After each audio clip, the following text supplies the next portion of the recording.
নবীজির ঘরের দরজায় একজন কড়া নাড়ছে।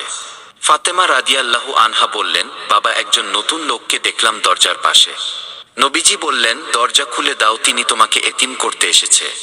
ফাতেমা রাদিয়াল্লাহু আনহা দরজা খুলে দিলে প্রথমে জিবরাইল আলাইহিসসালাম ও পরে আজরাইল আলাইহিসসালাম ঘরে প্রবেশ করলেন। হযরত জিবরাইল আলাইহিসসালাম বললেন, হে নবী, আজকে একজন নতুন ফেরেশতা এসেছে, যে ফেরেশতা দুনিয়ার কারো কাছে আসার সময় অনুমতি চান না। আজকে আপনার কাছে অনুমতি চাইছে। আপনি যেতে চাইলে সে আপনাকে নিয়ে যাবে, না যেতে চাইলে আপনাকে রেখে যাবে। নবীজি বললেন, থাকতে চাইলে কতদিন থাকতে পারবো? জিবরাইল আলাইহিসসালাম বললেন, আপনার যত দিন ইচ্ছা। নবীজি বলেন, তারপর কি? জিবরাইল বললেন, তারপর যেতে হবেই, কারণ জীবন যার আছে মৃত্যু তার হবেই। নবীজি বললেন, যেতে যখন হবে তাহলে এখনই আমি আমার আল্লাহর সাথে দেখা করতে চাই। হযরত আজরাইল প্রথমে নবীজির বুকের উপর তার হাতটা রাখলেন।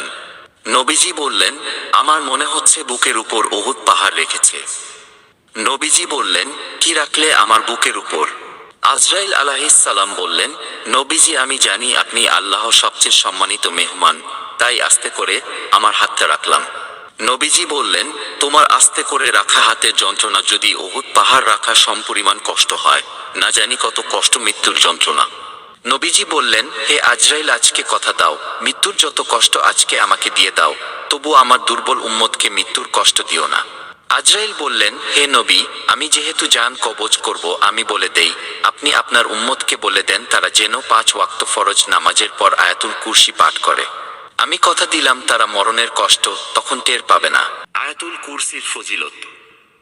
1, আয়াতুল কুরসি পড়ে বাড়ি থেকে বের হলে 70,000 ফেরেশতা চতুর্দিক থেকে তাকে রক্ষা করে। 2, এটি পড়ে বাড়ি ঢুকলে বাড়িতে দারিদ্রতা প্রবেশ করতে পারে না। 3, এটি পড়ে ঘুমালে সারা রাত একজন ফেরেশতা তাকে পাহারা দেন। 4, ফরজ নামাজের পর পড়লে তার আর বেহেশতের মধ্যে একটি জিনিসেরই দূরত্ব থাকে, তা হলো মৃত্যু, এবং মৃত্যুর আযাব এতই হালকা হয় যেন একটি পিঁপড়ার কামড়। 5, ওযুর পর পড়লে আল্লাহর নিকট 70 গুণ মর্যাদা বৃদ্ধি লাভ করে। 6, জান্নাতের দরজা।